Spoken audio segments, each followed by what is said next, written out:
I didn't add any new money. Most of it is NVIDIA. Yesterday, I actually executed what I was planning. NVIDIA reached about, as of yesterday morning, 65% of my portfolio. And I sold my December 2026 options and bought January 2026. That reduced my NVIDIA delta from $75.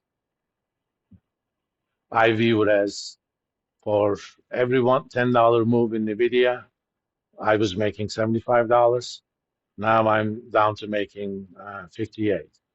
But this is now about, or as of yesterday close, only 40% of my portfolio. If I was a little bit greedy, I would have left it 100%, but stuff happens. You don't want to concentrate your portfolio too much in one stock. Okay. I mean, even this, I bought this back. Oh, I calculated my net cost of those NVIDIA options since the beginning of the year. These options cost me negative $5.50 per share. So it's now trading at 80, which means I made $85 per share on two contracts. That's 200 shares. That means I made 17,000 just from NVIDIA options. My year to date is 23,000. So whatever I did other than those, didn't make too much money. I mean, of the remaining six, about four was from Palantir options. So all my little covered call, covered put strategies made me only about 2,000, which is not too bad in less than 2 months. But I don't want to take that much concentrated risk. And right now, a new strike is available at 1790, but I'm waiting for 2000 to be available. For that, the stock has to go to 1000 first. Then I'll extend the maturity of those at least for 6 months. All right. Now, the second strategy is, and we're going to use this kind of uh, in conjunction, covered puts. Oh, uh, you guys probably are thinking about your Maynard, right? Okay, let me add you in before I forget. In fact, you were right there. You guys are probably thinking of two kinds of strategies when it comes to trading: bullish and bearish, right? If you buy, you're bullish. If you short, you're bearish. Well, when the options come into the business, there are different kinds of strategies. You know what I would call a covered call? Not bearish. You're basically saying, in this example, suppose I sold a 29 call, expires in 8 days, all right? You're telling the person who bought it from you, if it goes above 29, that part is yours, okay? Up to 29, upside is mine. After 29, whatever happens, I'd be happy if you made some money too.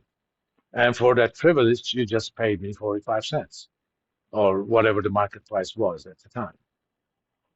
And I think the price keeps changing quite a bit. Anyway, we can get back to that.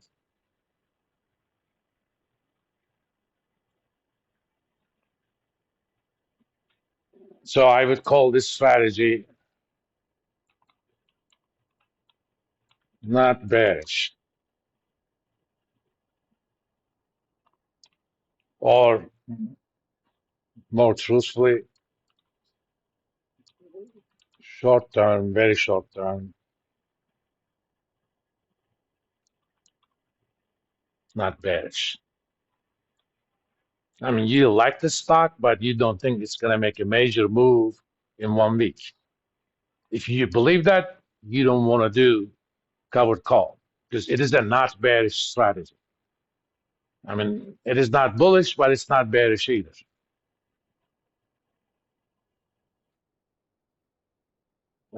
Alternatively, you could do a covered put.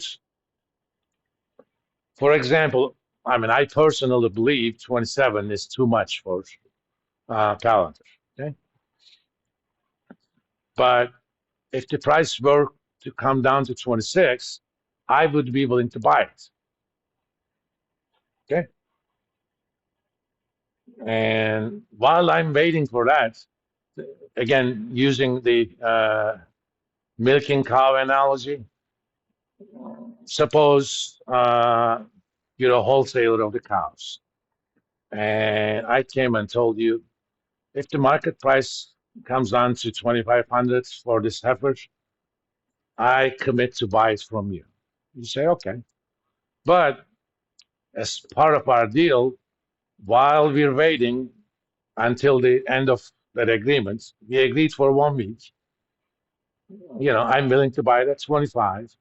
You may not be willing to sell it at 25, but if the market comes down, you will. And part of our deal is you keep the cow until you're going to have to sell it to me. But while you're keeping the cow for those 8 days, the milk is mine. Okay, that's the kind of the analogy I'm using.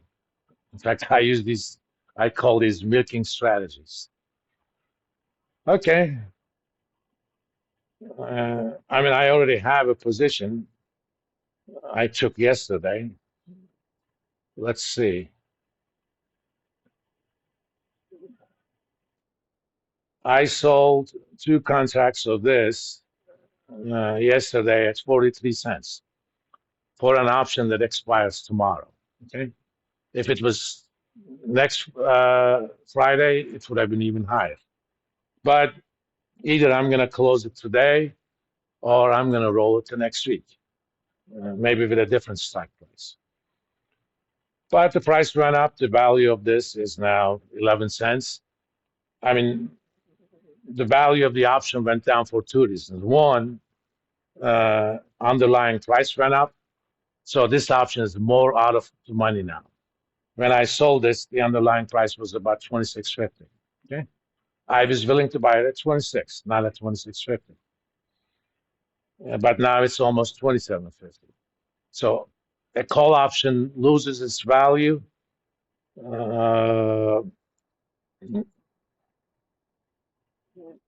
The higher is the put option, I'm sorry, loses its value. The higher is the underlying price. Because the chances that it's going to go back below 26 is much lower now. That's why you buy a put option. In this case, I sold it. I effectively shorted that put option. And I actually have a bid to buy it at $5 today. Yeah. I put the bids in because during the class, I don't want to deal with any trading, even though I'm talking about that. And if it's the 5 cents, okay, I'm happy, I'll get it. If not, I'll make a decision either today or tomorrow. I have till about 3:30 tomorrow to cover this position, or it's going to expire worthless as long as price remains above 26.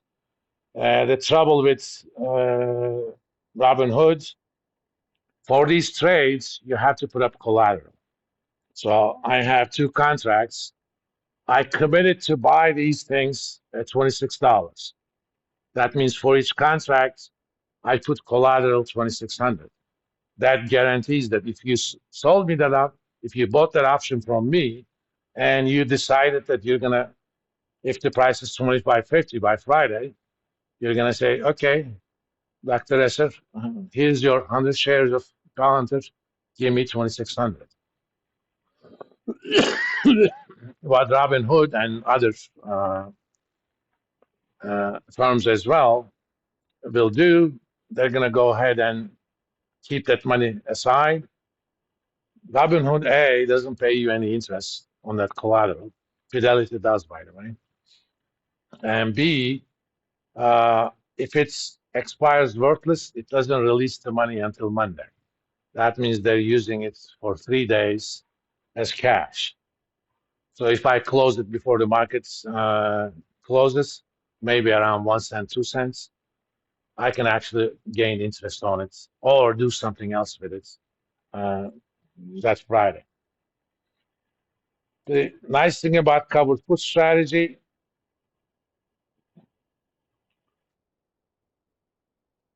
uh, sell and OTM, which is short for out of the money.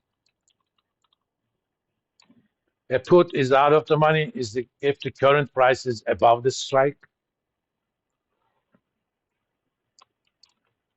and post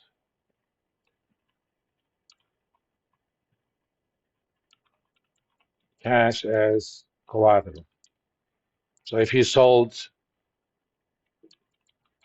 uh, 27 puts, you need 2,700 as collateral.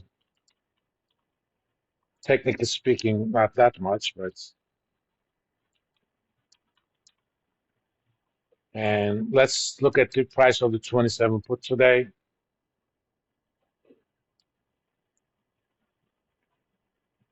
Let's see.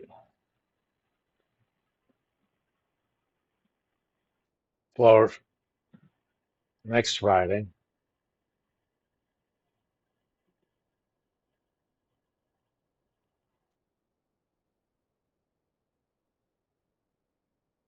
they would actually give me 95 cents.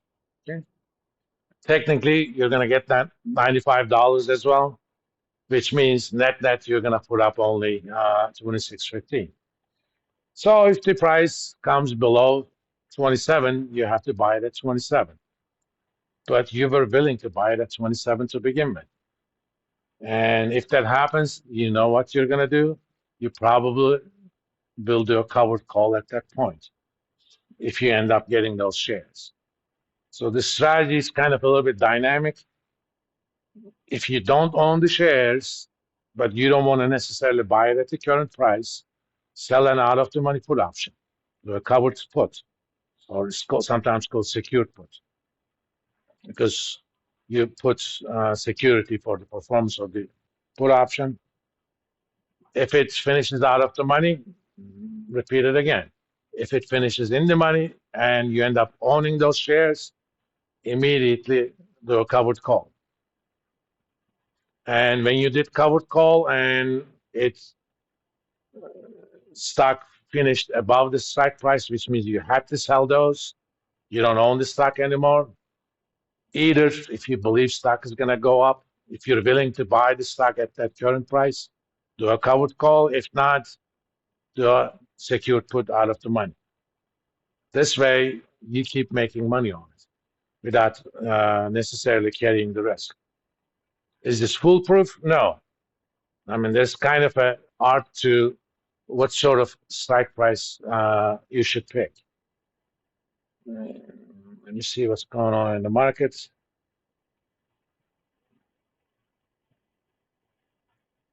I don't know why this thing is not going down. I mean, the stock is up. Oh, it's down now. Okay. It has earnings today. So typically, the week before the earnings announcement, the implied volatilities on these stocks go up.